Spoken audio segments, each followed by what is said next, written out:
Hi, and welcome to this Ignite Webcast. Thanks for joining. My name is Josh Topal, and I'm a program manager for Office 365, and we're excited to have so many people on the call today. So Ignite events are a series of technical workshops for IT professionals and Microsoft partners, and the Ignite Webcast series will address different technical subjects and scenarios that are really beneficial to anyone who wants to increase their knowledge of the Office 365 suite. So today we're really excited to have Mark Kashman join us on the call. Mark is a senior product manager on the SharePoint team, focusing primarily on SharePoint Online and SharePoint Mobility. So Mark has a lot of experience at Microsoft, starting with the Academy team in 2000. And he's worked on SharePoint 2007 before moving on the SharePoint team and into the SharePoint Online role. So today's webcast, Mark will be discussing SharePoint and external sharing end-to-end. So today's session really provides a great opportunity to hear directly from a Microsoft employee so well versed in SharePoint. So use this opportunity to get your questions answered and start a couple of really great discussions. And today's webcast will be about an hour, and we'll leave a few minutes at the end to field any questions from anyone on the call. So to do that, you can go ahead and type your questions into the chat box here. But I do ask that you wait till the end of the call during the Q&A when we will have time for questions and answers, because Mark is really just going to run through his presentation and then dedicate that time. So one last thing is that we are recording today's session, and we'll have the PowerPoint that he's presenting and the recording available here. Let me just go ahead and type that in. And that's really it for me, though. And without further ado, Mark, whenever you're ready, take it away. Excellent. Thanks, Josh. And thank you, everybody, for joining this morning, this afternoon, this evening, wherever you're joining in from. We've got a lot to share here, and I'll maybe use a few puns here and there. But the focus really is external sharing. A lot of the plumbing of SharePoint and SharePoint Online has really focused on how to make sharing easier. And in this release, and really this focus of the topic is to focus on how you do that outside of your company. I will be doing end-to-end, showing end-user experience, a lot of the can and can'ts in terms of if you're an external user, what you can do in SharePoint Online, and then certainly the admin side of things so we can see how you can manage and control and even do some light reporting with PowerShell. One of the things that we wanted to emphasize is when you're externally sharing, there certainly is the concept of storing a file and then sharing it externally, but it also is backed by SharePoint, which is truly the enterprise-grade document lifecycle management system that it always has been. So this is really a new feature on top of that core content management system that we've had for a while. But I am a senior product manager. I've been focusing on SharePoint Online for a number of years, and really excited to be into this next wave of Office 365. So everything that I'm showing you is very current and very relevant to what's in production now in SharePoint Online. One of the things before I jump in, I just want to tease out, if you stay till the end, we'll do kind of a fun scavenger hunt using external sharing, and you get to join in from wherever you are. It's going to be based on the Office web apps, and just some fun at the end. So I'll be providing the link at the end to get that started, and also put it on my Twitter feed for those of you that are able to access it that way. This is the new way we talk about SharePoint. I'm not going to land on this for very long, except to emphasize that one of the biggest things we are really focused on and have always been focused on is the concept of sharing. You can organize your content and your teams and your projects. You can discover people, documents, and projects. Certainly can build various experiences on top of SharePoint and manage all that from an IT perspective. And at some point, you may want to work outside of your boundaries. You may want to bring in people that are your clients, vendors that you're working with, partners that you're doing business to business with, and bringing them into your environment, or just bringing them to a single document to either expose that information or certainly to work on it, is the core focus of sharing. But it's at the plumbing of all of SharePoint, not just external sharing. Where we start to tip into what does sharing mean in SharePoint, we've really focused on it has to be easy. So sharing in the past has been possible, but there are some barriers to go through. There's permissions management that you need to come up to speed on, and in the past that was a little bit cumbersome. So we've taken away a lot of those roadblocks, and we think with external sharing have made it really dead simple, but at the same time in a secure fashion. We want to enable you to be able to share with anyone and really anywhere, and we hope at any time. And those are people inside your company, people that maybe are on a different team inside the same company. But as you start to stretch those boundaries, whether they're regional boundaries, they're company boundaries, or even some different industry type boundaries and regulations, we certainly aim to support all of that. And then finally, you want to do it responsibly. So we want to make sure that it's a secure environment, something that you don't want to overshare if you didn't intend to. If you want to target just an individual, you can. If you want to target multiple people or groups, you certainly can do that as well. So we want to make sure that you have the controls that you need, but also the awareness of what's happening. So beyond that, sharing is here, and what we mean by that in terms of its simplicity is that the sharing and the shared with dialogues are pretty much right up front and center. They're not 3 clicks in.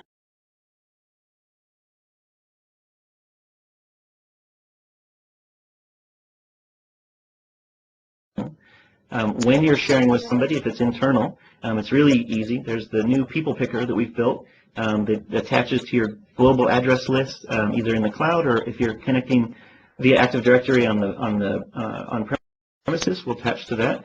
When it comes to inviting external people, if they're not yet in that local directory for that site collection, we'll certainly add them and they will become a real object in SharePoint, a real person that you're working with.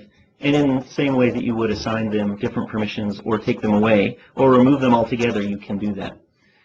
There's also the concept of if I'm not an owner of a site and I want to submit on behalf of somebody else or I just want to request access, you can do that both internally and externally once you join the site. And we'll see a little bit about that in the demo. But those access requests now go to a central location where an admin, either at the tenant level, if that's just a single person managing the environment, can go and either accept or request those requests, or they certainly can deny them at the site collection level as well. And then finally, it's really everywhere that you're involved with SharePoint, either the website itself, a site that you've built, the Office clients that you're using if you're invested in Office, or if you're just navigating through the site but actually on a document in the Office web apps. The sharing dialog, that access to share, is the same, and it's accessible from those multiple points. You don't have to go somewhere to share. You can share from where you're working, and you'll see that a few times today. So diving in a little bit more into external, external sharing is still very focused as an out-of-box or an out-of-service experience in SharePoint Online.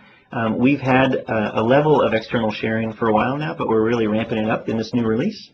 And so we bucket it into 2 things. External access, which is, in a sense, a way for people to access sites, folders, and documents in a secure fashion, what means they need to be authenticated. So you have to have a username and password that somebody has invited you with. The guest links is something that at a document level, you can also still share and require authentication, but you could also do it anonymously. So you could invite somebody, and I'll do this a lot today, you'll see this towards the end, where I'm going to use a guest link to manage my content in SharePoint Online, and this particular presentation I'll share out later as an anonymous link.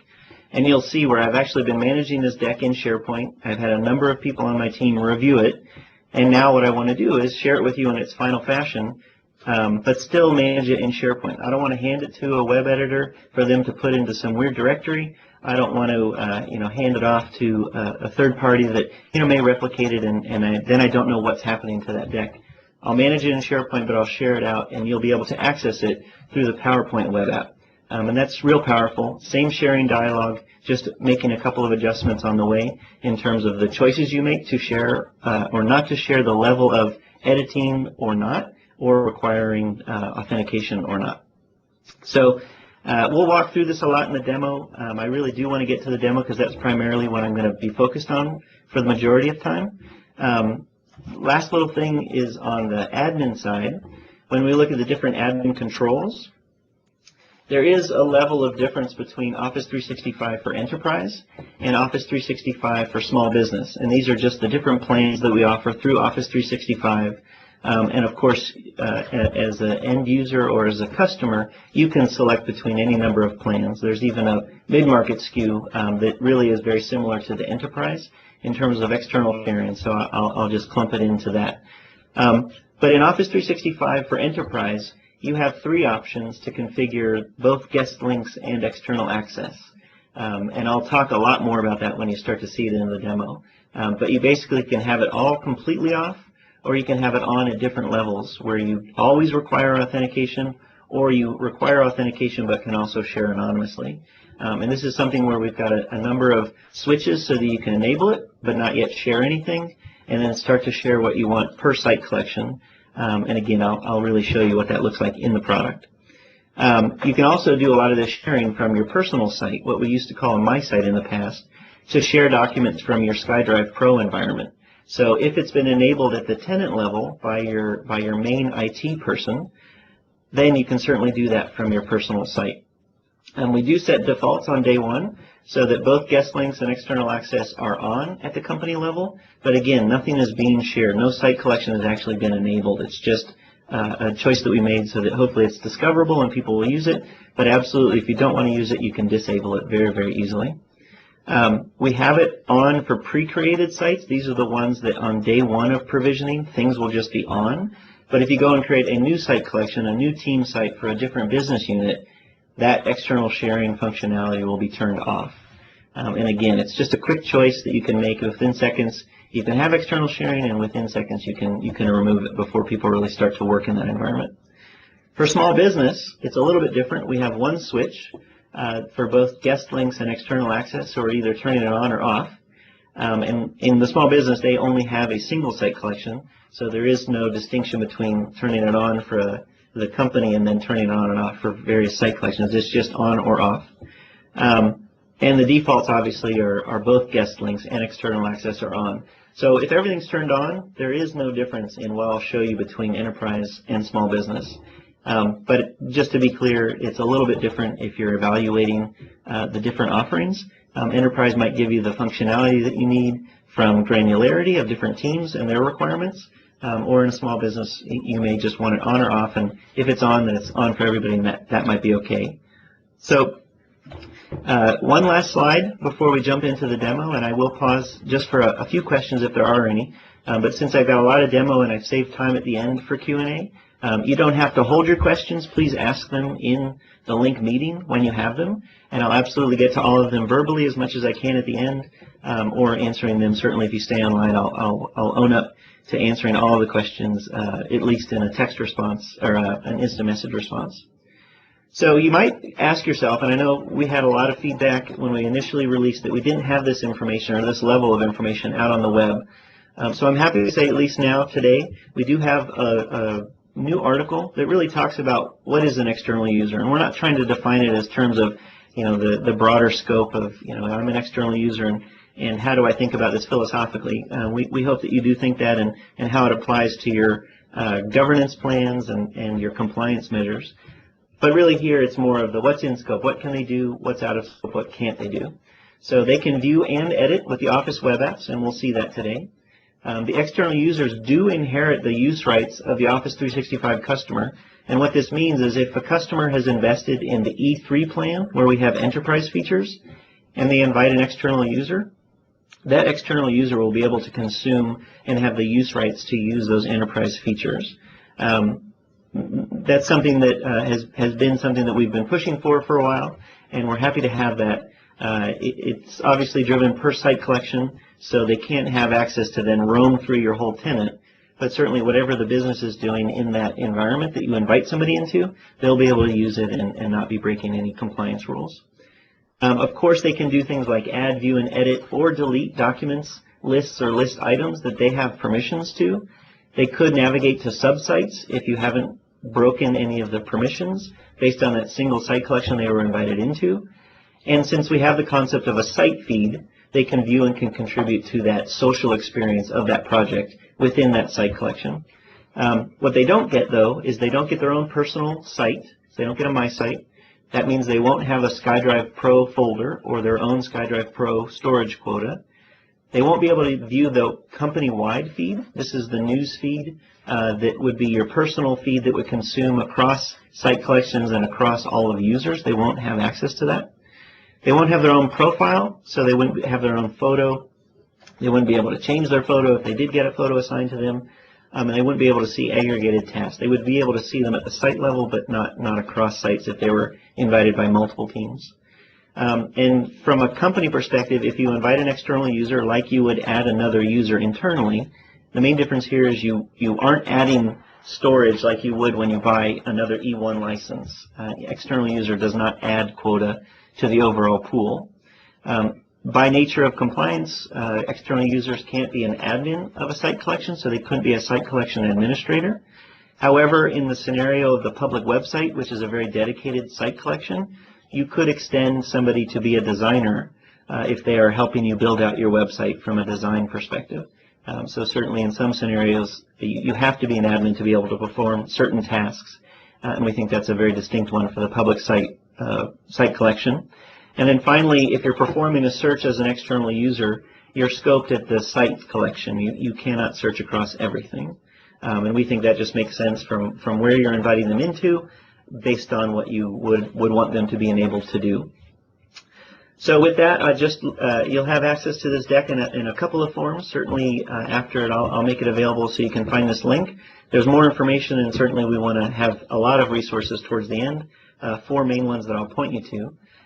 But Josh, I'm going to just kind of step over one slide and then just quickly see what types of questions might be coming in and see if I can verbally answer a few of them, if we've got a few. And I'm just going to scroll back to the top, and hopefully everybody's been able to hear me and see the screen, because I see that there's a few earlier questions around audio. Hopefully we're back there. So the first question that I see is, can an external user co-author? And absolutely. The reason being is they're a known entity in our system.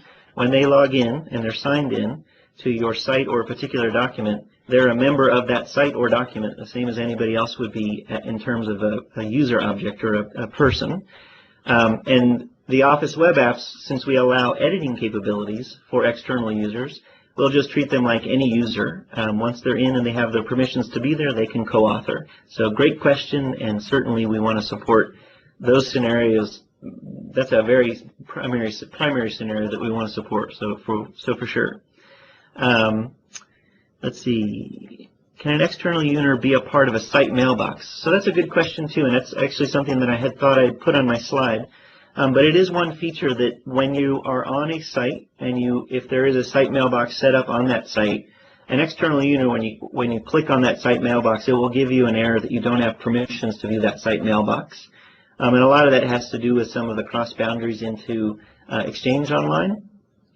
But it is one feature of the environment. And I'll click on a few things once I'm signed in as an external user in the demo and show you what the experience is, and certainly some of the things that you won't be able to do. So the answer there is no. An external user cannot use the site mailbox that somebody has set up. If I have one E3 license, how many external users can I invite? This will be the last question that I take. It's kind of an involved licensing one, so I'll try to be short, and then certainly I'll get back to some of these other questions. But if I have the ability to have enterprise features and I want to start inviting external users into that environment, the scenario that we think of in terms of being compliant and obviously using the system and not abusing it, to the extent of how we've licensed, if you're one person and you're inviting 10,000 people that really are either a part of your company or are year-round or multi-year vendors that are really treated 40 hours a week, full-time on your project, just happens to be a vendor in terms of how you've set up your company and doing business, which Microsoft does all the time. I have a number of vendors that I work with all year round.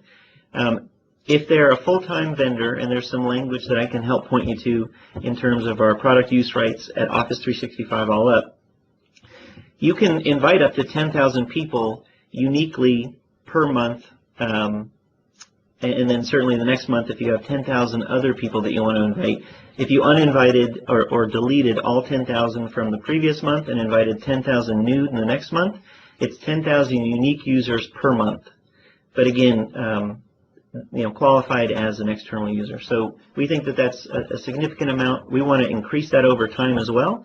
But at the same time, we're just getting started and taking tons of feedback. So thank you, Daryl, for answering that. But certainly we want to make sure that people are aware of the number, but at the same time, some of the limits from a licensing perspective. So I will absolutely get to more questions. I do want to move now to demo, so I'm going to exit out of the presentation. and start to show you what it looks like from a management perspective. So I am signed in here as Mark the admin, and I'll just kind of quickly walk you through here. Internet Explorer is me, my main demo Mark.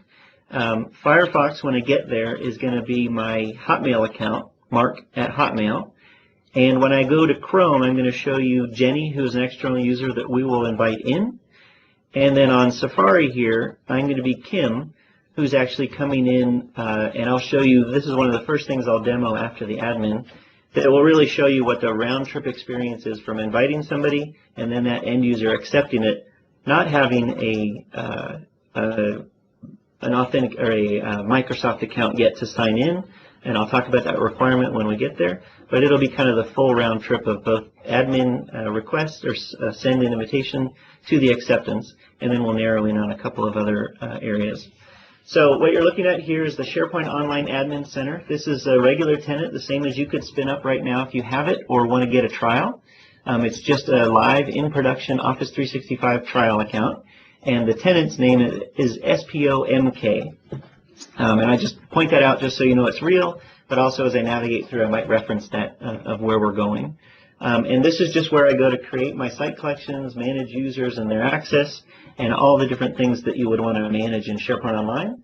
The main thing that I want to focus on here to show you is what I refer to as the CIO switch. This is, I've invested in SharePoint Online and Office 365, and now I'm weighing, do I want to share or not externally? So if I don't want to share outside of my organization, I would click this radio button. I can absolutely share to my heart's content with all of my team members that are a part of the same company if this is turned off, and that's just basic sharing. And again, it's based off that same plumbing in terms of how we do it externally. But if I choose don't allow sharing outside my organization, that means I can't send invitations to anybody outside of my organization at the site level or at the document level. The next radio button down is if I allow external users to accept invitations, they have to have a username and password to sign in. So they have to be authenticated users. And I'll absolutely show you that. And then what I've selected here so that I can demo and show everything is that I want to allow people to be able to sign in that I've invited. So they have to be named users with username and password. But I can also use guest links, which is a thing at the document level to be able to send a link to that document, still manage it in SharePoint Online, but have it accessible without requiring anybody to sign in. It'll just be a link that somebody can click and hit and be a really nice experience. So I've selected here again to enable my company to be able to externally share, but it doesn't mean anything at the individual site collection level until I go back. So now I've enabled it, I want to do everything, and I want to come back to the individual site collection and actually allocate that ability to a specific business unit or team or just cross-company asset where people can externally share from. The one that I'm going to demo from, I've already got set up. I just labeled it here as external sharing. You'll see that a lot. But just to show you what it looks like, here is another team site that I've set up. And I'm just going to click it here to select that specific site collection. And in the upper ribbon here in the admin center, you'll see this sharing dialog. And right now you see those same three choices: don't share, share with authentication, or share with authentication and guest links. I want to enable just the ability to have people share externally, but require that they're working with people that are known to the system and they sign in with their username and password. And when I click Save, you'll see the site collection here is just going to spin a little bit to let me know that I'm making a change on that particular site collection. And within a couple of seconds, I can go into this site and now effectively send an invitation to somebody with any email. That could be a Yahoo email, a Gmail account, a live account, or another business, somebody at fabricam.com. It really doesn't matter. It literally is just sending them an email. What we then do have is the requirement, and this is what I'm going to show next, is if I do invite somebody and they don't have a Microsoft account, I can invite them to their normal business email, and when they accept, they just have to associate that to the system, and that's what I'm going to demo next. So this is working. It's turning on external sharing. There it is. It's done. But again, let me turn over to this other site collection where I've got that all set up.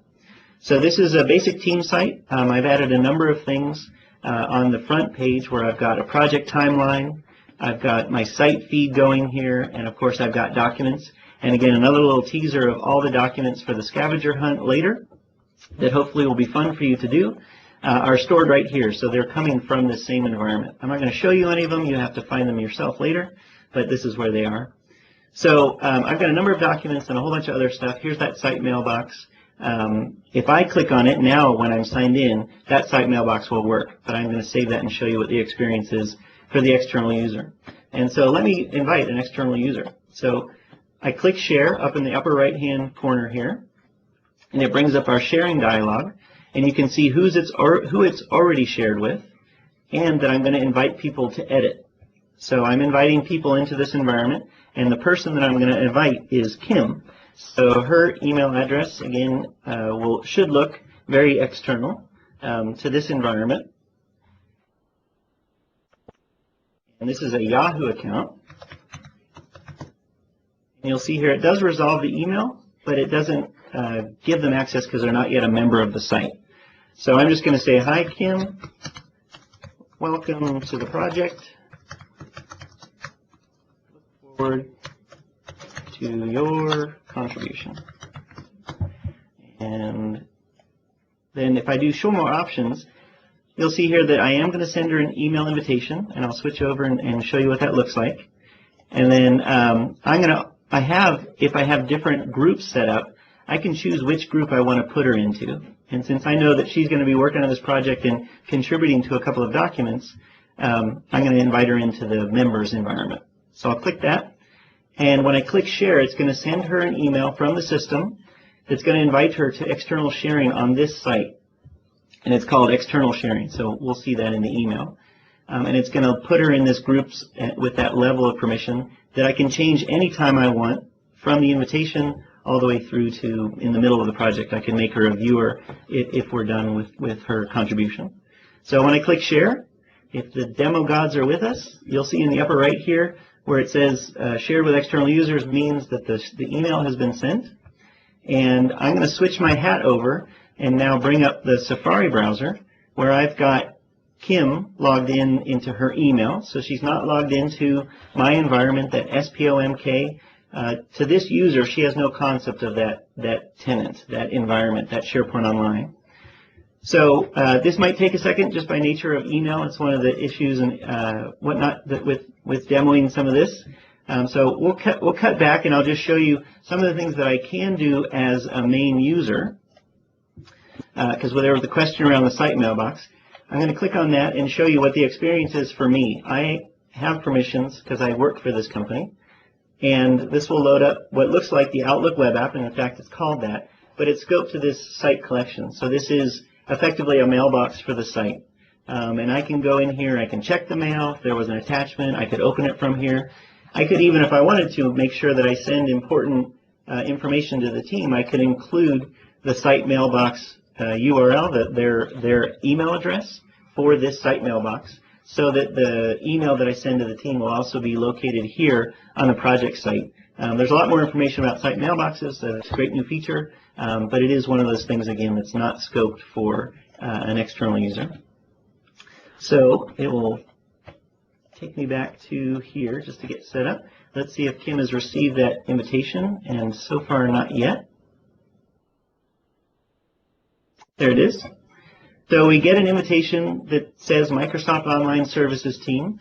When I click on that, you'll see if I do show images, you'll see it says, hello, hi Kim, welcome to the project, look forward to your contribution. And so now from Kim's perspective, and I'm doing this in a private mode, certainly it's not a requirement, I just do that so that these different authentication tokens don't get all mixed up. But I'm going to click on this and we'll see where it takes us. So it's going to open up another browser, but again in private, in Safari, and it's going to say sign in with a Microsoft account, which I may or may not have, or my organization account, which is if you're an Office 365 user. So we tried to make that clear from the past. For this demo, obviously, she doesn't have either, and so if I need to create a Microsoft account, I'm going to go do that now.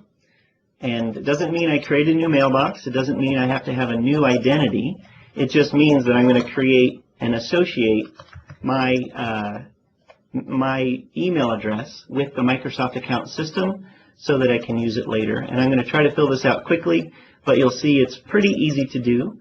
And I'll try not to give away my age, but I like to go far back enough just to make it pretty obvious.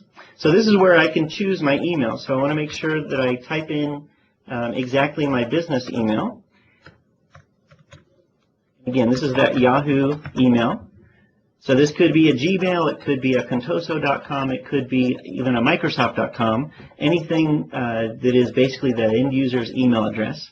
But you'll see down here the little blue link is an important distinction, and oftentimes where a lot of people get confused, and we certainly understand that, is if I type in or get a new email address, this is going to sign me up for a Microsoft account, a full-blown account, where I get a mailbox, I get SkyDrive, I get access to the Microsoft environment as a Outlook.com or a Live.com type email. But here I'm just associating it to my business username. I can choose the same password, so I'm going to choose pass@word1, which is pretty easy. I'll re-enter that. So sorry, actually there's pass@word123, and then I got those in properly. And then just going to put in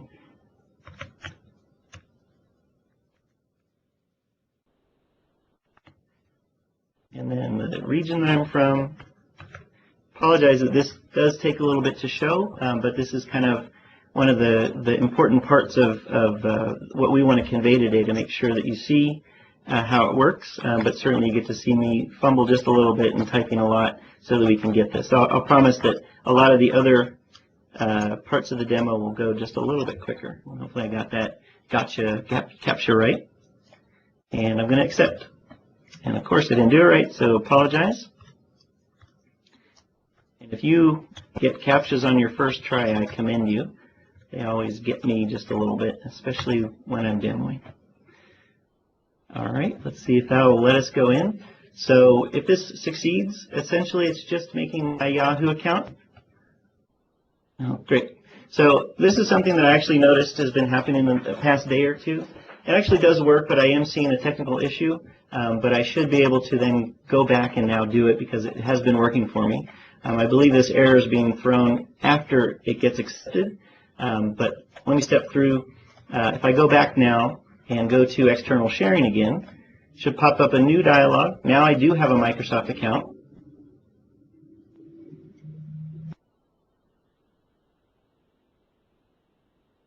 And once this loads up, I'll be able to sign in with this new Microsoft account.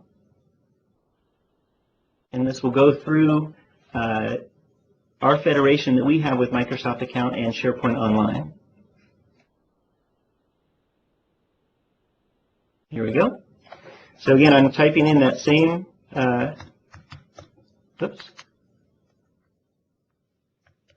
account. This is, you'll see I'm using a Yahoo account, and I'll use that password I just set up,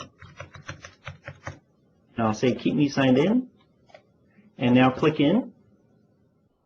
And then this is the one last thing that will happen. It'll ask me to then verify myself.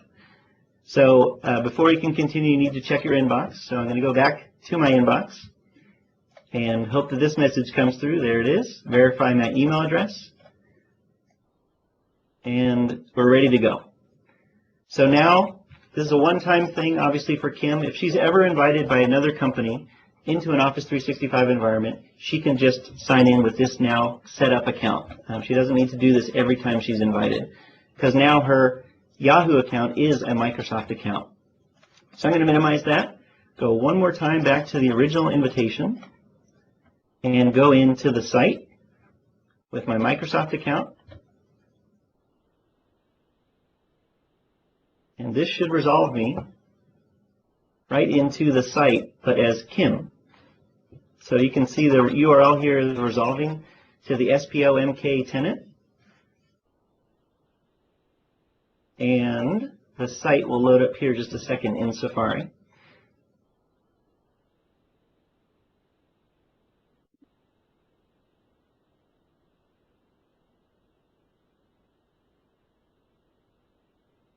So just to kind of backtrack, there's a number of steps that a user needs to go into if they don't have a Microsoft account to get one. And then when they sign up, they'll be able to access this site in the permissions group that you invited them in. And certainly Kim will have full permissions. And I'm going to just try a quick refresh here to see if I can get this page to load a little bit faster. Here we go. So now I have access to that same site. I'm going to flip over just a little bit back to Mark, and I'm going to do a little split screen here so you can see the experience that both Mark on the left has, and you'll see even here's my name, Mark Kashman, and I've got access to all of the Office 365 investments that I've made or my company has assigned to me. And we can walk through a little bit of that. But this is the thing that I was showing you. I can pretty much do everything that you could imagine. But now Kim over here, she signed in, but she doesn't have that top navigation bar because she doesn't have the rights to do any email from Office 365 or Calendar or to use the newsfeed or even SkyDrive Pro. So you don't see any of that up here. And if she were to try to navigate to some of those properties, they just wouldn't work.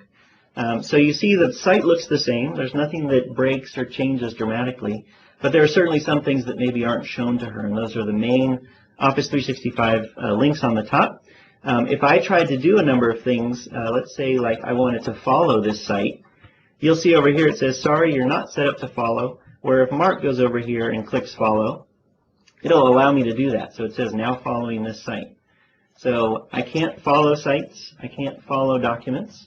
If I go in and I try to click on that same site mailbox, again, back to the question that was asked, it says guest access isn't supported for this site mailbox. So it just doesn't work, and we know that this will be a user experience, maybe not optimal, but at the same time, the way that we've built the system is primarily to keep your information secure beyond the site collection, and some of those features obviously reach in and out of the site collections.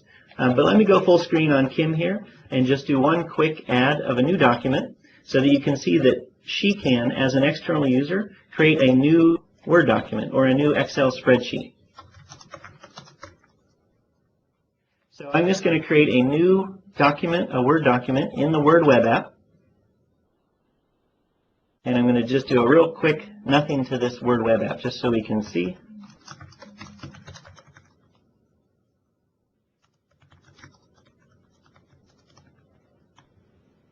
And we've got a lot of capabilities in the Office web apps. You see here I've got the full palette of what I want to do to build out this, or if I wanted to edit. I'm in edit mode right now. If I did have Word on my desktop, I could open and use the full rich client as an external user. I can insert graphics. I can go in and create a nice rich document and do a number of things to create a new document. And we'll choose this fun swirly one. Save this back, and you'll see in the document library, this is now a new document contributed to my SharePoint Online environment by my external user, Kim. And then we'll use the breadcrumbs to get back.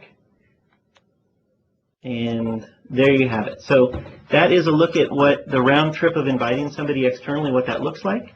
The next user I'm going to go to is my Hotmail account. So I'm going to send myself a new invitation. I was doing this a little bit earlier, but I'm going to send a new invitation from the admin. And here's that new document that was just created. If I do F5, we'll see that new document that Kim just created, new doc user from external user. And I'll show you what it looks like to share from a document level. So now I'm doing external sharing from the same environment, but just on this particular document. So I'm going to go in and invite Mark to share on this new document. And you'll see it's a Hotmail account that I'm going to invite to. He's already a known user in this site collection, so he comes up as from the people picker before I even finish the typing the full name in. So I'm going to select that. And just to speed things along, this one I am going to require sign-in. And you'll see that I am also going to send an invitation. So here I want him to be able to edit. I could choose to only view this document, but I want him to edit, and I want to require sign-in. So I'm going to send this off and invite Mark on that specific document. You'll see that this has been sent. And when I switch over to Firefox here, it's already showed up. It's actually really quick between for Outlook.com, the way that they've refactored something, email travels through really quick here, and not to knock anybody else, but I've been really surprised on how fast the external invitations show up. So here's a link to the document, and again, this is showing now this other user's experience to access this document.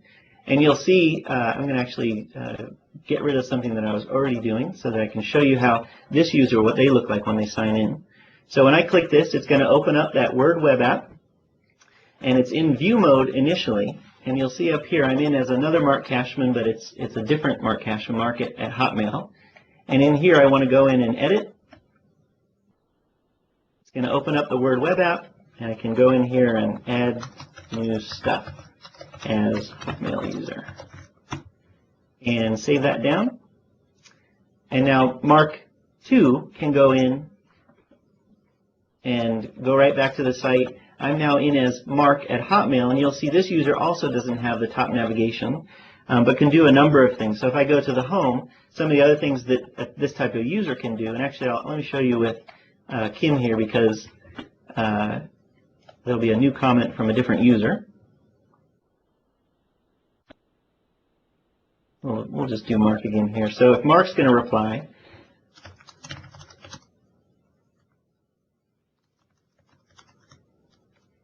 and he's going to post, and you'll see that now as an external user I can contribute to the site feed, I can create new documents, I can even do things like rearrange the timeline. So if I wanted to dynamically move the timeline around just to pretty it up a little bit, if I wanted to add a new task, I could do that. You can see that I'm not limited. And just choose a start date of today to be real quick. And then I'm going to assign this to myself. And you'll see that there's a couple of Mark Kashmans in here. Actually, let's assign this to Kim now that she's in here. And there's Kim Spo. I can assign her this task. Click Save. Go to edit that list. So again, I'm showing you some of the editing capabilities that this person has. Here's my awfully typed new task. I'm going to add that to the timeline, and you'll see it appear. And here it is today. New task, but obviously we couldn't see it, so let me drag it up here so it's a little bit more visible. Stop editing, back to home, and here I am, an external user, adding to the project, adding to this environment, working on documents, adding to the thread and the discussion, answering questions, doing a whole bunch of things you can imagine that you're inviting people to come in and do. They're not blocked to do that because they're an external user. They're blocked from some things. And the last thing I'll show you is that by default in a team site, is a OneNote that is connected to this project site. So an external user can come in here, create a new page, and start contributing if they're taking notes on behalf of a team, if they're submitting new information into the project. Maybe this is where the team works in OneNote. And they can certainly have access to that. And if they have OneNote on their desktop, they can open up this notebook in their desktop and manage it from their desktop, not always having to sign into this environment. So we think it's real powerful, a lot of the tools that we give to external users, and certainly the flexibility to be able to invite them and have them come in using just their normal business email. So let me transfer over to another scenario where I send an invite to another user, and then as the admin, I can go in and actually take that invitation away before it's accepted. So I'm going to switch back over to my admin environment. I know it looks the same, but again, I'm back now as Mark, full control admin, full user of this tenant in the company. And I want to go in here and I want to share it with a new user. So the new user here is Jenny. And so I'm going to type in her email. And this is another Yahoo account. And again, it resolves down, but Jenny is known in the system, is known in the system because I've already invited her. But I just want to show you what it looks like to revoke. And I mistyped that, so I apologize. There it is. And I'll do hi again. And then this is going to send her an email invitation, so it will go to her inbox. And maybe in here I chose full control, and I got maybe some message that wasn't right. To fit the scenario. So I'm going to share that out, and you'll see it just sent an email to Jenny. But in this scenario, it might be minutes or hours, some duration. But before Jenny round trips and accepts that invitation, and then has access to the site, and maybe has access to the site, which is okay, but not at that permission level, The only thing is you can't change somebody's permission level until they accept the invitation. Once they've accepted and they become an object on the site, or obviously a person, but to SharePoint an object, then I can control and move them to a different group or remove them from a group. But what I mainly wanted to show you is, as an admin, I can go in to a new admin panel that will help me manage those access requests and invitations. So this is kind of the backstage of this team site. These are the site actions as an admin. And up in the upper left here, you see under users and permissions, I've got access to look at groups and people who are in those groups. I've got the permissions based on all team sites. But here specifically for external sharing or internal sharing is the ability to revoke access or some things that have been sent or pending. So this is if another user who didn't have admin privileges were to send a request.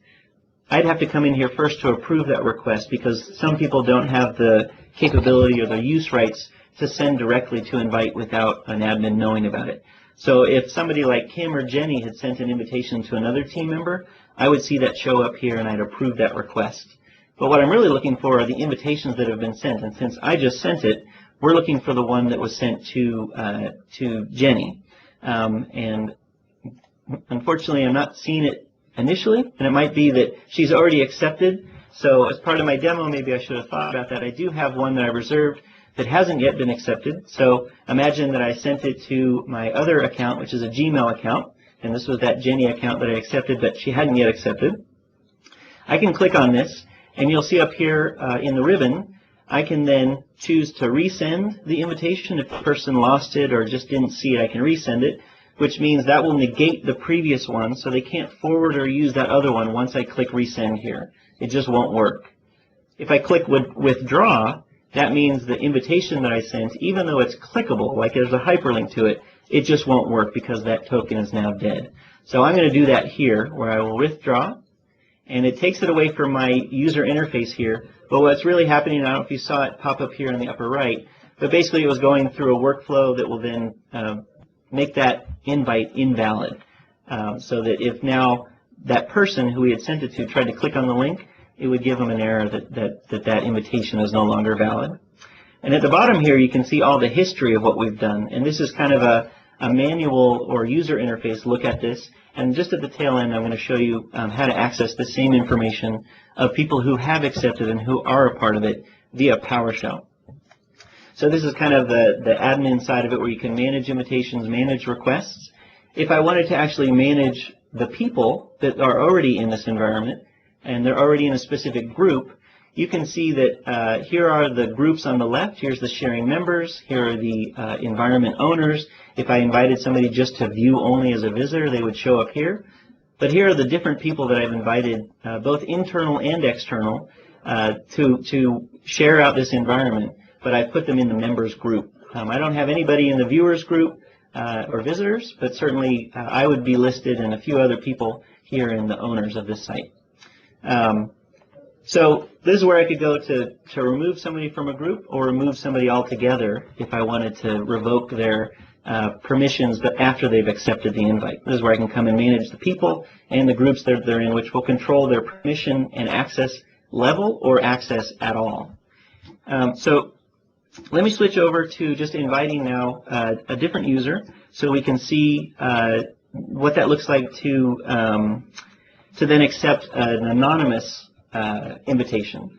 So I'm going to be using Jenny's account, and even though she's a member here, I'm going to cheat a little bit and pretend that Jenny doesn't have any access because we just revoked it or just withdrew our invitation. But if I go back to my home site and I invite to Jenny anonymously, I'm going to do that on this document. I'm going to share it out. Same sharing dialog box here. And I'm going to type in Jenny's email here. She'll come up because I already have been working with her, but I would type in the whole email.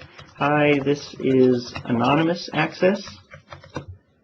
And again, I don't want to require sign-in. I want it to be anonymous, so I'm going to uncheck this box.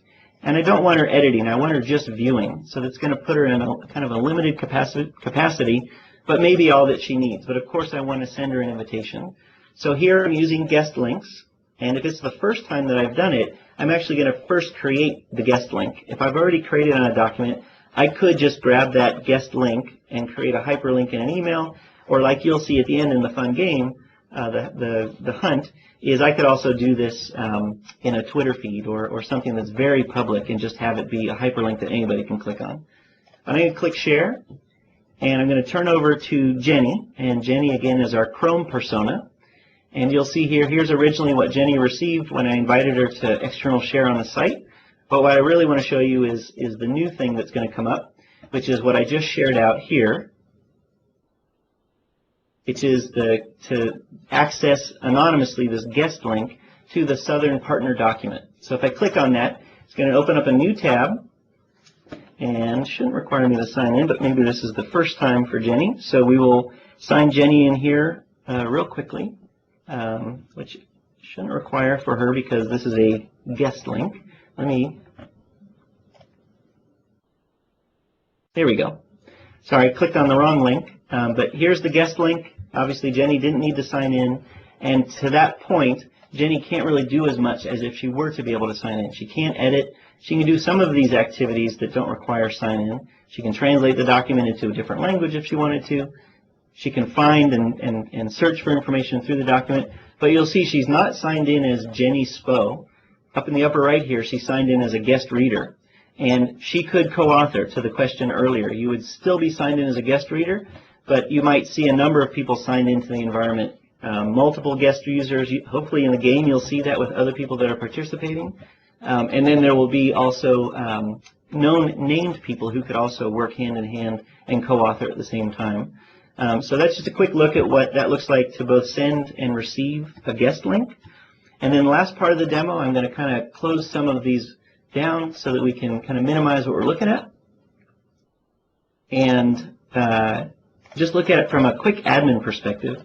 And you'll apologize here, I'm not a PowerShell expert, so I'm going to grab kind of some cheater. And the two things that I'm going to do here is I'm going to first log into my environment to make sure that I can connect to the site. So I'm just using a string here that says connect to my service at this environment, which is the SPOMK, using my admin credentials. So it'll pop up and ask me for my credentials. I type those in. And once we get prompted here, it means that we're then authenticated to then use this environment. And I'm just using a new commandlet that we've just made available that's called our external user commandlet. And I'll walk you through here. What this is going to do is it's going to get all external users, and it's going to be a page size, which just means how much information do I want to get back. I want to see all users, so I'll choose a higher number. I could type in a very high number or a very low number to refine it. And then I'm using a filter here just to show you that if I wanted to get just external users from that site that I've been sharing, here is that external sharing site. So I should see, since we've invited Kim during this demo, I should see people that were already a part of the environment and now Kim listed there. So once I hit return, hopefully again with the demo gods with us, we'll see all the people that are external users on this site. So here's Jenny. Here's another one that I've been testing on with Mark Kashman. And then here's that new user that we've just invited to the environment. But through PowerShell, I can see a list. And if I know what I'm doing with PowerShell and then certainly with Excel, I can export this with more information and do a general report on this site collection or across multiple site collections, and obviously help to manage my environment with just seeing who are we sharing with and how have they signed in. We plan to do a lot more in this area. We know that we're just getting started with managing and reporting from a post-invitation side of things. But I just wanted to show you a little bit here in terms of how you can use PowerShell. A, you can use PowerShell with SharePoint Online, and B, that it's very relevant for how we help identify external users and then manage or report on them. So I'm going to quickly go back to the presentation and throw up the resources here just so that you can see them. Before I go full screen on this and then start to answer some questions, I do want to turn your attention to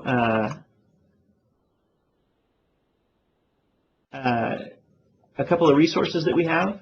So this slide that I had earlier, again, is the link to get to the external user information. This is a lot more about setting up the environment, how you can enable different permission levels and really manage the environment. It's a very end-to-end article that we have out on office.com. We do also bring up, there was a question on how many external users that you have or can invite. That information is here in our Software Boundaries and Limits article. There's a lot more information on this article. I think it's a real helpful one for SharePoint Online and understanding some of it's kind of the gives and gets from a licensing perspective. But we absolutely list the external user capacity in that row item. And then finally, more information if you're interested to try it yourself, to go and try out that external user command and others. There's a specific article on this get SPO external user commandlet, and then a lot more information about how to use the SharePoint Online Management Shell, which is what you just saw me do. So, Josh, I'm going to move over to Q&A just to bring up this slide. I do want to get people started because we're at, I believe, time, and I want to make sure if people stay to the end and they want to join in the fun game that we have, I'll get that started and then start to do some Q&A shortly after. Actually, maybe let me take a few questions just so I don't get people disappearing to go do the game if there's an important question. But I'll make sure that I absolutely answer them via text in the instant message window. So just leave yourself signed in. Come back to check the answer when you can. I'll make a mention of the name that asked the question so you can find it. But absolutely, I'll answer all questions. And just to reiterate that if you go to twitter.com/mkashman, you'll soon see a tweet from me there that will have a link to this deck if you want to review it. And in the tail end of the deck, I also have screenshots of everything that I stepped through, plus a little bit more information that's a little bit more technical that you might be interested in.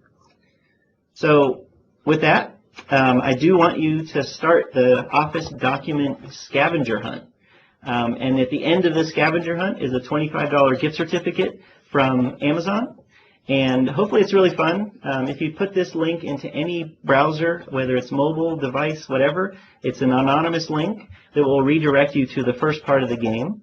And so you just type in aka.ms/SPO scavenger, and it'll get you started. I will just tell you that the winner doesn't necessarily, it's not that you get the claim, you have to actually go and use it. So it's really the first person to use it, which is out of my control. Once somebody gets the claim code, then they can go in and just use it. So you'll have to be a consumer very quickly if you want to play this game. And I make a selfish ask here, if you do win and you do buy something from Amazon, just if you have a Twitter account, let me know. Or if you don't have a Twitter account, you can always contact me at mkashman@microsoft.com and let me know what you won. But I would love it if you would to put a little quick tweet out and say, hey, I won and I bought whatever you bought for 25 bucks. So hopefully this is a fun game. It'll really show you the power of external sharing, the ease of it, and also, of course, the use of the Office web apps. So if you're wanting to play and you have some time, it shouldn't take more than a couple of minutes for us to get a winner. But I hope that that's fun and hope you guys enjoy the game. And I'll be monitoring that on Twitter as well, just to see who's having fun and what you guys think. So I'm going to switch over and look at some questions. And I'll get out of that. I am going to quickly just put that out on Twitter, so bear with me for a second if anybody else is consuming in that way.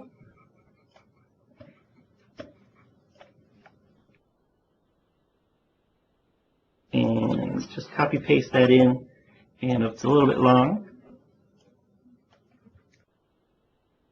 And off it goes. Okay, so let's see what kind of questions you guys have. I do want to just generally wrap up before I start addressing questions for anybody that needs to go. I do understand that we've got a lot of time in terms of it's the middle of the week and also the middle of the morning, so I appreciate you spending 60 minutes with us. It's a quick overview of external sharing, hopefully a rich demo so that you can see a lot of what we're aiming to do. With the different scenarios that you can accomplish, how you can work with people who are outside of your organization easily at a document level, at a site level, and certainly how easy it is to do it and the different experiences that they have. I hope it was good to be able to see that. Sometimes it's a little tricky to even be able to play with it on your own because of the way you have to set up your browser so that it doesn't cross the tokens and get confused with who's signing into the environment. That's why I did it across a couple of different browsers in their private mode that they offer. So going to go back on the questions, and Josh, I don't know if you have just quick wrap-up that you want to do. Thanks a lot, Mark, and thanks everyone for joining the call today. Again, you can see the video recording and the presentation on the blog post later today. And just thanks for the great presentation. Let's jump to questions, and I'll also be sharing in the background some survey questions, if you can go ahead and answer those. And Mark, just if you can answer any of those, we'll take 5 minutes. Yeah, you bet. So Martina was asking, can you share guest links on any level of SharePoint? And primarily the answer is yes. You cannot share externally at the tenant admin, what that admin center that I showed you. You would not be able to share and invite somebody in to be a tenant admin. But if you have a site collection that's been enabled for external sharing, you could, of course, invite them into that environment and invite them into the public website. There's a lot of different types of sites that you can create. If you've created a publishing portal, something more like a company intranet, you can certainly invite them in, as long as it's in your governance plan or it's okay with that business unit, or, of course, at the company level, if it's okay to do it all.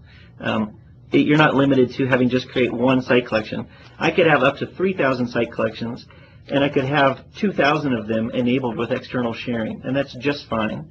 But what it also means is I have 1,000 that are not exposed for external sharing and are only accessible to my company. And so that content that's in those intranet-only site collections means that external users can't access that, and I should be able to treat that with a higher level of security, comfort, but also the type of information that I'm putting there. I might reserve that for zones that are only accessible to my company. Daryl asserted a good thing that I think I had on the slides, but I just wanted to echo here, is that external sharing, when you invite somebody, is at no cost. So you can have up to 10,000 unique users per month for free. So it's not a license or a pack or anything you need to buy. You just have to enable the feature and use it in the scenario that makes sense for you. Let's see. Yeah, you don't need to provision an external user in the admin panel. I think this question from Frank might be asking, do I put this person as a new user in the Office 365 admin panel? The answer is no. It's all based on that email invitation that I was doing in the demo, so that somebody who has site collection ownership or higher, could be a tenant admin, of course, at the site collection level, sends that person an invitation, and it's just an email that will come from SharePoint for Microsoft Online Services with access only to that site collection. You couldn't do it from any level higher. Do external users get added to the user information list of a site collection when permissions are provided? The answer is yes. The other way to word this is there is an Active Directory that's at the scoped at the site collection level, and that external user does become an Active Directory object scoped to that site collection. So again, that's where we were in the permissions and groups and being able to manage that person. We were able to do that because they were an object like any other user, but certainly they're a known object that has external user use rights associated to them, so that when they sign in, yes, they are on the site collection, but you saw they don't have access to everything. They don't get SkyDrive Pro. They don't have that access to a site mailbox. So it does mean that they're ACLed, or they have limits based on the user type of what they are. And again, not to talk about a person as an external user in any way that's lesser than, it just happens to be the way that they were invited into the environment so that they can contribute but not yet have access to things that they shouldn't. How about E1 license? How many external users? I think this was answered earlier. Even if you just are a one-person shop working with a lot of vendors and not licensing somebody as an external user, if they should have a full user license. But certainly, if you have 1 or 100,000 E1 licenses, you still have the ability to invite up to 10,000 unique users per month for free. What is the level of permission like RMS or stuff? So it really is the permissions that they have on a document library. RMS, I think you're asking about rights management services.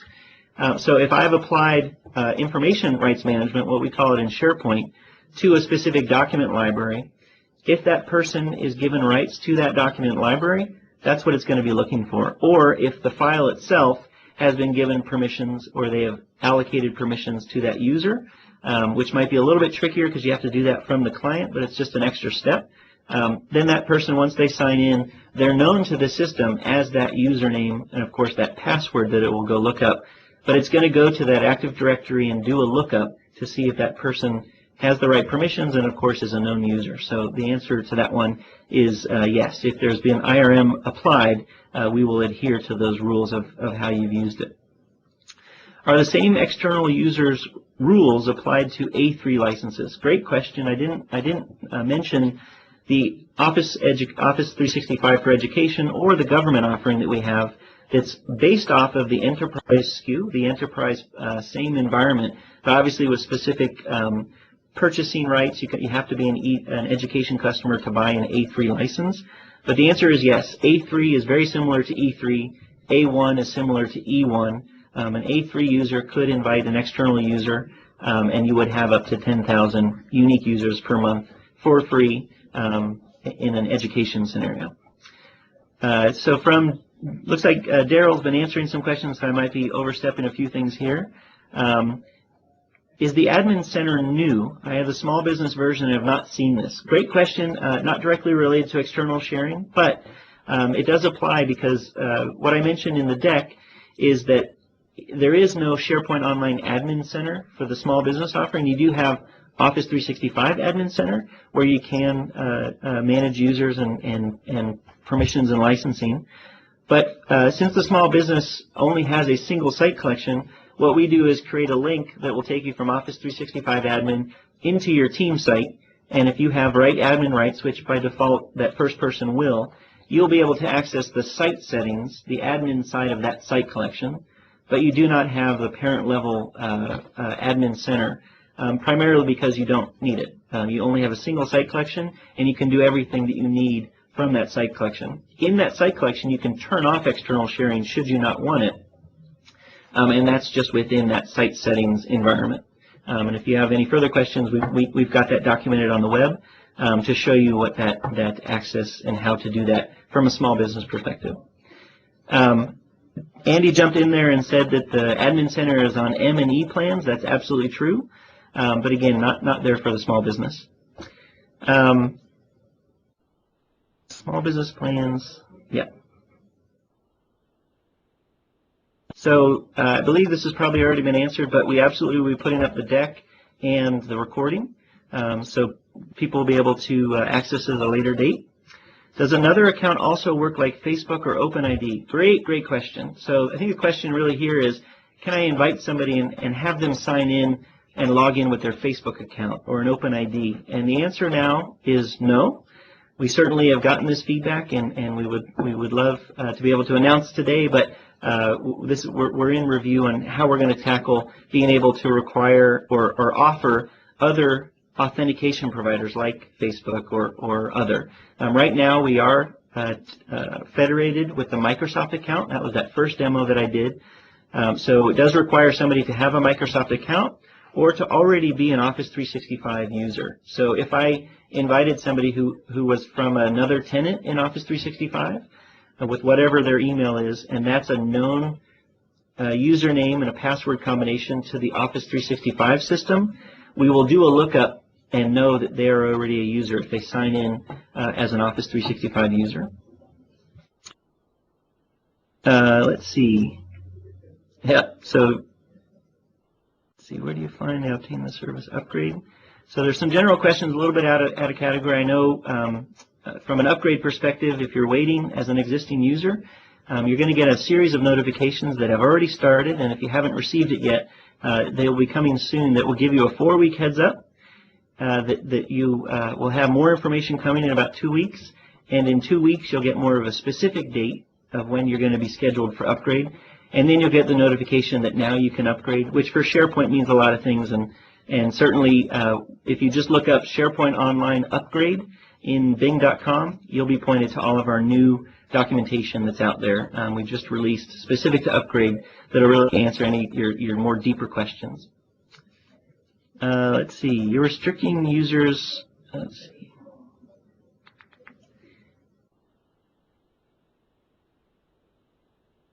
Looks like a lot of questions that kind of spawned from that Facebook mention, and then maybe somebody who's trying it and having a little bit of an issue stepping through the Microsoft account. The one thing, if you're trying it on the same machine, I want to get the username here that Daryl mentioned. Like I said, I needed to demo using in private mode or incognito if you're using Chrome or other. If you do it in private mode and you do that sign up for the Microsoft account, what it's going to do is it's going to keep any other browser that you've signed in with not private mode.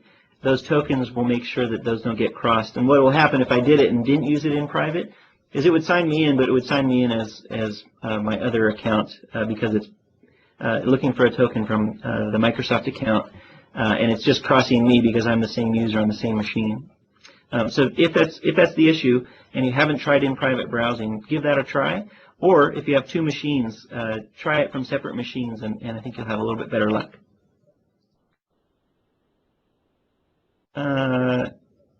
Let's see. Thank you. I just want to say thank you to Daryl and Andy, certainly for answering questions on the back end. Looks like they've addressed a lot of them.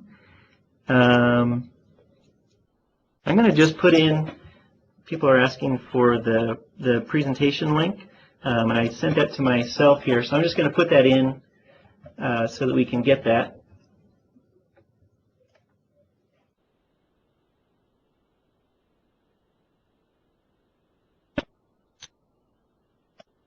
And I'm going to have to do that from here. I'm just kind of going back to the environment so that I can get the quick link for the full presentation.